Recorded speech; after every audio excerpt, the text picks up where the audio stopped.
Elle fait la fierté du bassin d'Arcachon, l'île aux oiseaux, avec ses 1680 hectares, dont 265 qui restent le plus souvent hors de l'eau au gré des marées.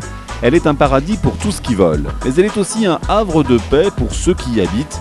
Mais avoir une maison sur l'île aux oiseaux, ça se mérite. Ici, la météo ne fait pas de cadeaux. Aujourd'hui, c'est jour de recensement. Profitant d'un temps relativement clair, quelques passionnés profitent de l'après-midi pour compter les oiseaux du bassin. C'est l'occasion d'embarquer avec eux. Et regarde, c'est un rapace là qui tourne. Ouais. Lui, c'est Philippe, l'un des rares propriétaires de l'île. Il a accepté de nous ouvrir les portes de sa maison. Il n'habite ici que pendant les vacances. Il faut dire que le confort est un peu sommaire. Ici, vous avez une cabane qui a plus d'1 siècle, dont le sol est particulièrement penché à cause d'un raz-de-marée des années 1920. Et elle est dans son jus, elle le restera, même si tout est un peu vermoulu, de la toiture du sol au plafond, comme on dit. Mais enfin... Et c'est ce qui en fait tout le charme. On compte une quarantaine de cabanes sur l'île, construites par les ostréiculteurs qui dormaient ici pendant les marées au lieu de regagner la terre ferme. Elles n'ont presque pas bougé depuis plus d'1 siècle et pourtant les intempéries ne les ont pas épargnées.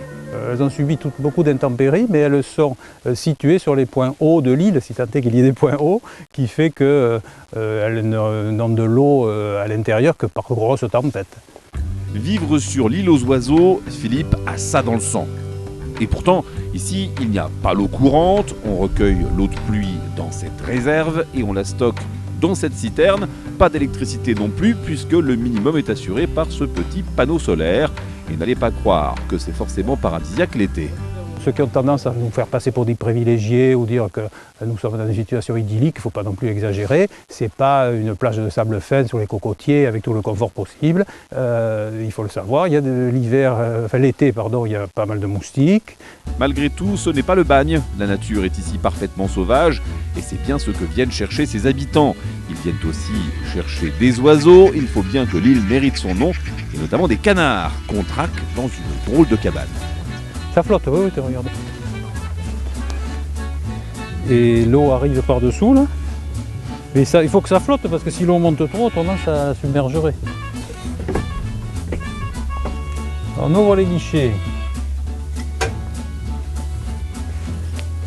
Voilà, et là on attend les canards toute la nuit. Les hypothétiques canards, qui ne viennent pas forcément tous les jours. Les canards, comme les autres oiseaux, on peut aussi les observer depuis ces 2 cabanes, un peu plus loin, les cabanes Tchanké, l'autre fierté du bassin. Elles servaient autrefois de poste de garde pour surveiller les parcs à huîtres. Posées sur pilotis, elles semblent si fragiles face au vent et aux marées. Pour s'en rendre compte, il suffit de demander les clés au gardien, Thierry. Alors déjà, elles sont sur des pilotis avec des pieux qui sont à 8 mètres dans la vase et dans le sable. Et après, on a 7,50 m hors de l'eau, hors du sable, pardon. Ces piliers, à l'origine, étaient en pin des Landes, mais le sel et les intempéries successives les ont mis à mal. Ainsi, la cabane numéro 53, sur laquelle nous accostons, a été entièrement reconstruite en 2007. Résultat, l'intérieur manque un peu d'authenticité, mais désormais, les piliers sont en béton. Cette fois, en cas de tempête, ça tient le coup. On a eu le cas en 2010, elle est montée au niveau des croisillons, c'est-à-dire 1 mètre en dessous du plancher que vous êtes dessus. Il faut savoir que l'ensemble de l'île a été quasiment recouvert, donc il y a très peu de parties qui sont restées au-dessus. Ici, on est resté au sec.